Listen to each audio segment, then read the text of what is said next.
চাঁপাইনবাবগঞ্জে ৩২টি বাচ্চাসহ বিষধর Russell viper মা সাপ পিটিয়ে মেরেছে স্থানীয়রা। গতকাল সদর উপজেলার বালুগ্রাম এলাকায় মুক্তার হোসেনের পুকুরে একসাথে সাপগুলোর দেখা মেলে। লোকালয়ের একটি পুকুরের পাড়ে বাসা ছিল মা সাপ ও ৩২টি বাচ্চার। পুকুর মালিক মুক্তার হোসেন বলেন, এর আগে এই এলাকায় এমন সাপ দেখা যায়নি।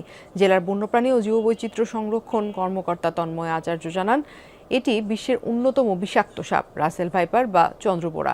ডিম থেকে নয়, বিষধর এই সাপটি সরাসরি বাচ্চা জন্ম দেয়। একেবারে সর্বোচ্চ 40টি পর্যন্ত বাচ্চা জন্ম দিতে পারে এই সাপ।